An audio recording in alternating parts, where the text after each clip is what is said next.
Our website, green. That's green. Enter it now. Listen to the Rob Dibble Show on your smart device. Just say play Fox Sports 97.9 Hartford.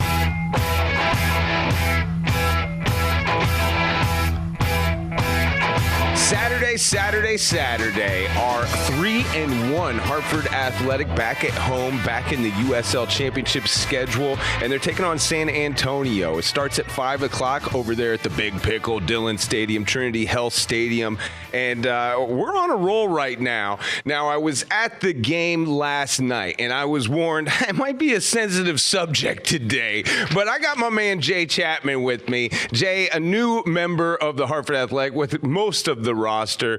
Jay was not a part of this game because we didn't have all of our starters in the mix, but were you as frustrated as I was? We lost 3-2 NYCFC. It's the U.S. Open Cup, but I felt like we had 25 chances that just did not go our way. Losing 3-2, and I think the other team, I think they only had 3 opportunities to possibly score, and they capitalized on it. I'm just frustrated. I just have to get it off my chest, Jay. Thank you for listening to that, but were you as frustrated as I was? Yeah, first off, Ben, thanks for having me on.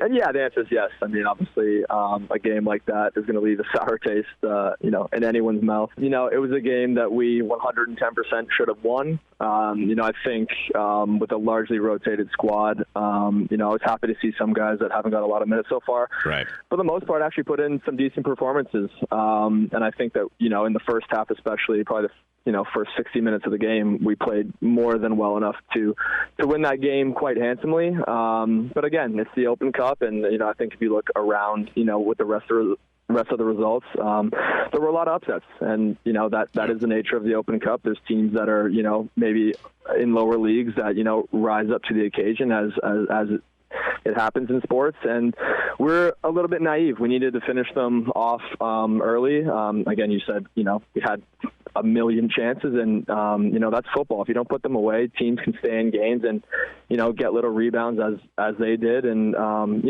yeah, they are an MLS Next team, and they're younger kids, but as a guy who's been in MLS for most of his career, the standards are there all the way from the first team all the way down. So they are younger, and that's a team we should handsomely beat. But they do have quality, and they stuck to their game plan, and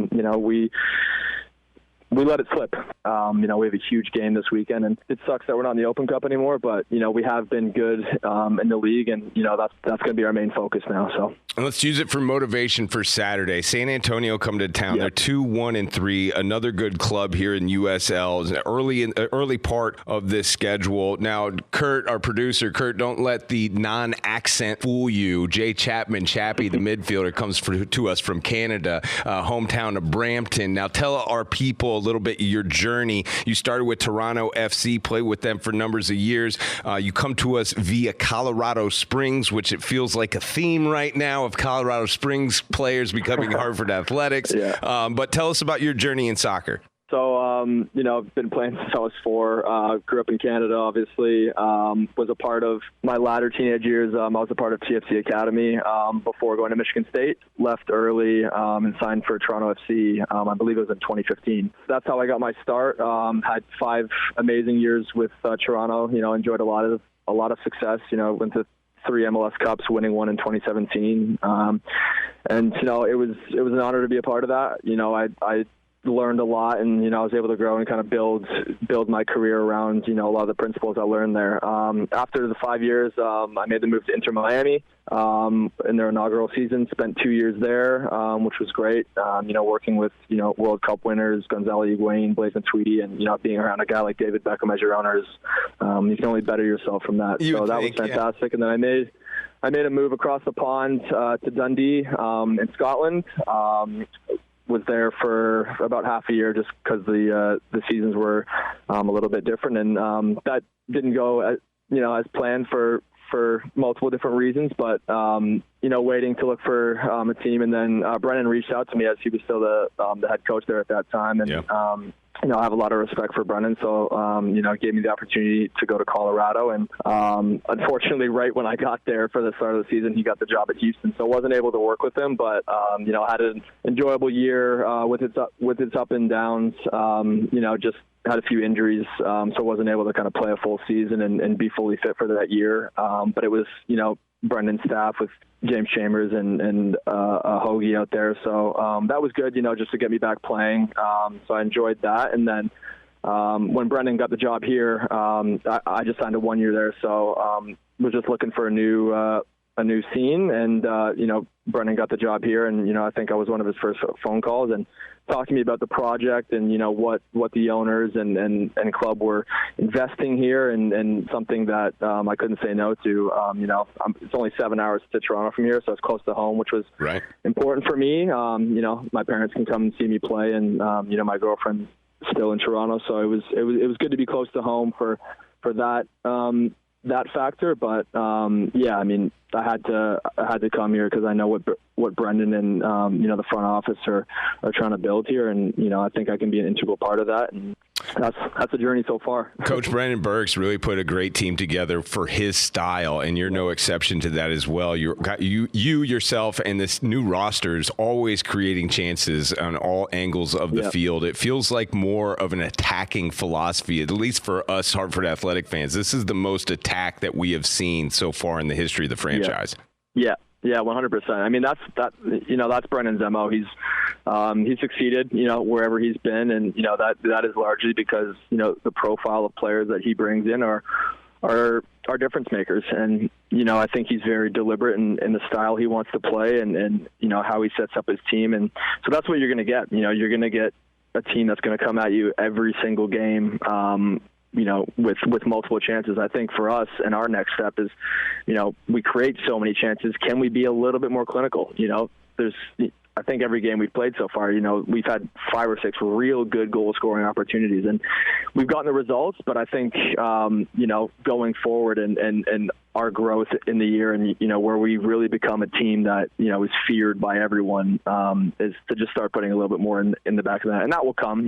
This season's still early, and we're getting some guys back in now that have been out through injury, and so which is good. So you're going to see a more kind of complete team, and a little bit more depth on the bench as well, which is good. So yeah, it's only up from here. Obviously, a little hiccup last night, but the guys are not sulking their heads. We know we have a big game this weekend, and this next stretch, we're playing probably 3 of the top teams in the league. So I think to get these results and to leave these 3 games with as many points as possible is that's going to set us up for the rest of the year. So yeah, we're really focused, and we're really looking forward to it. Midfielder Jay Chapman on with us from the Hartford Athletic. Again, San Antonio coming to town on Saturday, a big one in the USL Championship schedule. We are big fans of midfielder Danny Barrera as well. It seems like he's been playing soccer for about 65 years now.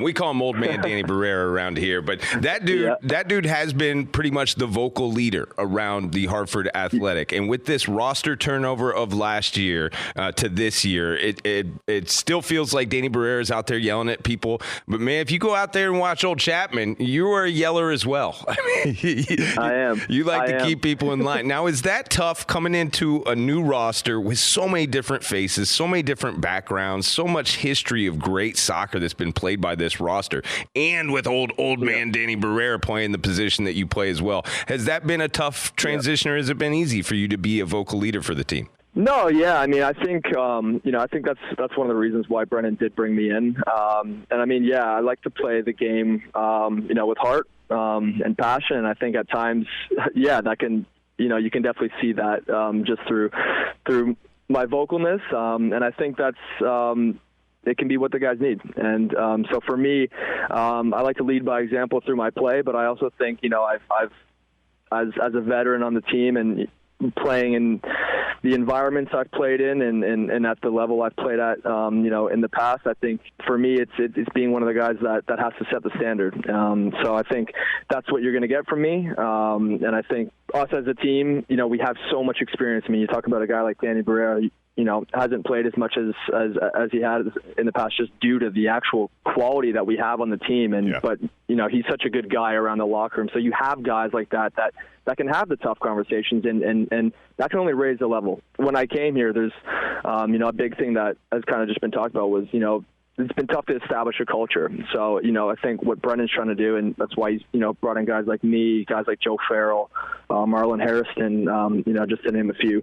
He brought in guys that have won, guys that have played at high levels and know how to win. So I think having those guys around the team and a large majority of your roster as guys like that, having high standards and holding guys accountable can only help the team. So I think that's what you're seeing, and I think that's why we've had a good start so far, because guys want to win. Guys need to win. And, I think that might have been what's been missing with Hartford. So in the past, that's what we're going to do every single game. Every single game for us is a final. I did a little scouting report of my own on San Antonio. They got a couple of guys that are decent scorers at Manley, Silva. Both those guys have 2 goals apiece. Give me more of your scouting report. Let us in on what we should expect against the San Antonio team on Saturday.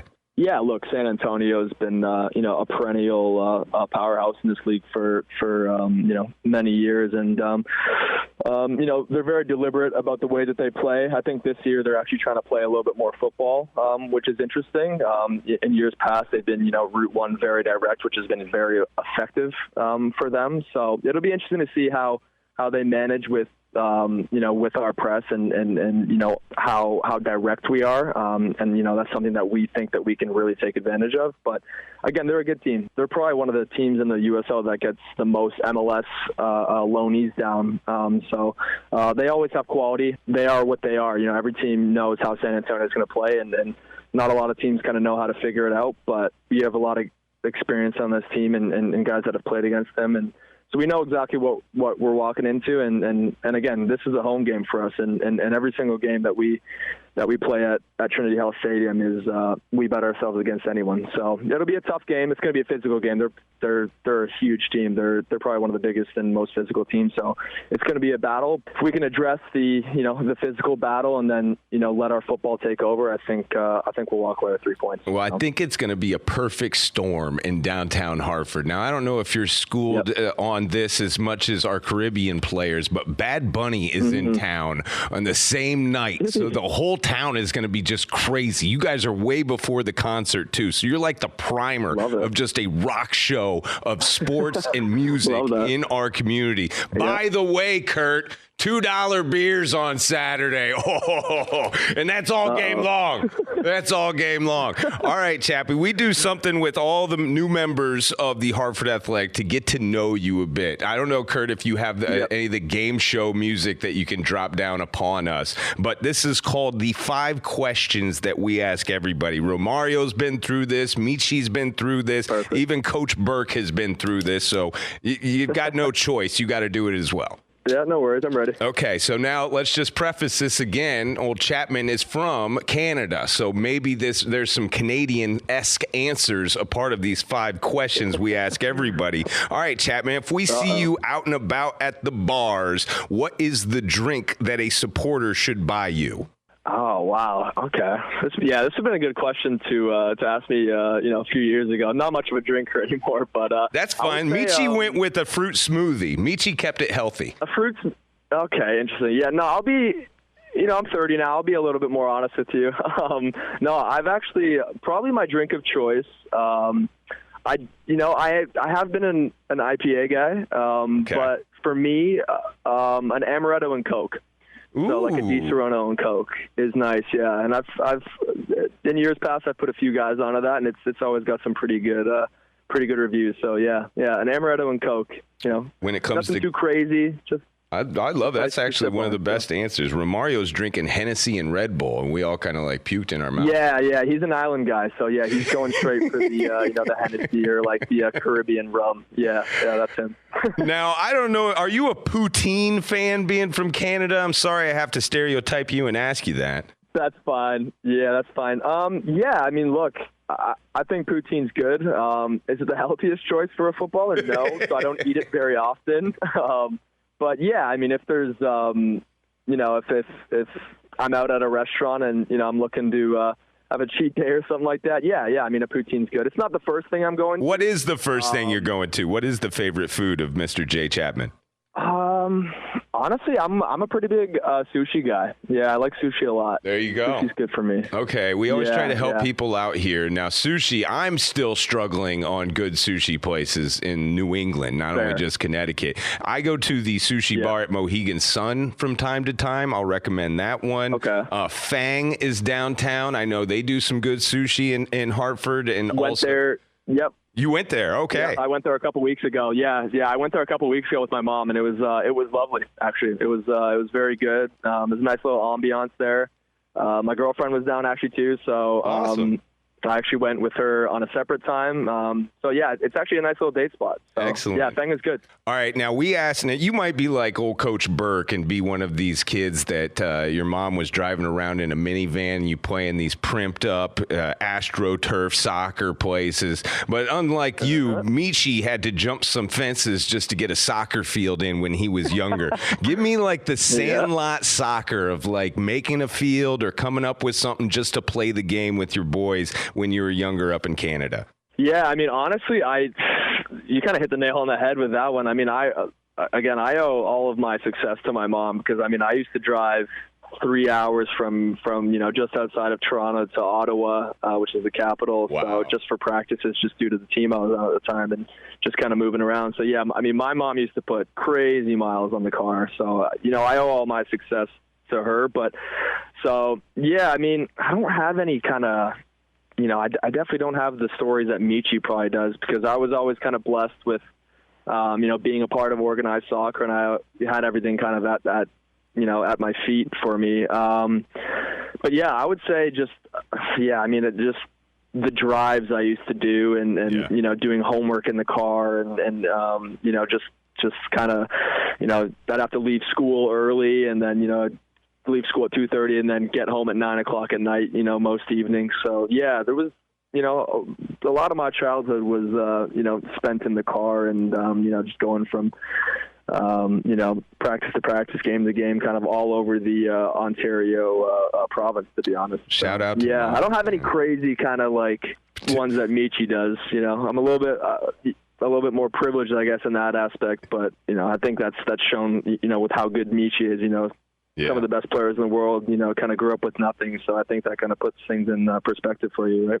Michi had a weird answer for this one as well. His answer was Vuvuzela. Now, I don't know if you have noticed, but we have the best supporter groups in all of USL, maybe all of North American soccer. And the question is, what would be your instrument? I just got a brand new tambourine, sir. Got a brand new decal last night for Hartford Athletic on that sucker, and I'm so ready to go. Other people have some big drums. There's not many of the horn section this year, but maybe we're going to get that up when the weather gets better. What about you, sir? What would be your instrument of choice? My instrument of choice? That's a good question. I mean, when I was on Toronto, there was always this huge drum that we would kind of play, like at the end of a win, our supporter section would bring it on, and, each guy on the team would kind of have a turn banging the drum. So I think a big drum like that goes a long way. I might, go something, a little off the beaten path. I think maybe like a little triangle or something like that. Oh, love it. Yes. Just being like a solo triangle, just to, kind of, right at the end of the songs, like when everyone gets quiet, that's when Chapman raises up and gives it a ding. Exactly. The chants kind of stop, and then I'm just there with my triangle. I mean, like, who's that guy? Just to kind of, switch things up a bit. So the guy playing the triangle is always the one to watch out for. That's what they say. Exactly. Never know what you're going to get. Growing up, what was your favorite cartoon, or maybe favorite movie as a kid? What was some of like the young stuff you got into for entertainment? Young stuff. Honestly, as a Canadian kid growing up, it probably wasn't actually the best thing to be watching, but I was a big South Park guy. All right. Wow. They like South Park, but South Park makes fun of Canada so much. Yeah, they do. But again, what they're saying isn't typically wrong. So you kind of got to just find you got to kind of we are what we are. So you got to kind of find the comedic relief with that. So I always found it funny because, with some things there might have been a little bit off, but, when they would, it was, I always found it funny. I have a pretty good sense of humor, so I wouldn't take it personally. And I think the the directors of South Park were just ingenious in terms of just, the content they were putting out, and just, they would hit a lot of kind of social issues at that time and kind of provide comedy with it, which I always, found pretty cool. And even as I grow up now, I'm kind of, as I'm rewatching it, I'm actually being like, oh yeah, like that was actually really true what they were saying. So, yeah. Dude, I still watch South Park. I'm still watching South Park. Well, that's sir, Family Guy too. Oh, perfect. And that's, right around these neck of the woods as well. So you are the man. We can't wait to have you back. We can't wait to get a win this weekend. 5 o'clock is the kickoff. Yep. We're kicking the butt of San Antonio at 5 o'clock on Saturday. Sure. This guy will be in the midfield. Jay Chapman from the Hartford Athletic. Thank you for the time, sir. Yeah, thanks for having me on, Ben. Anytime. Really enjoyed being here and, connecting with you, and look forward to seeing you guys and the fans out this weekend. It's going to be a good game, so looking forward to it.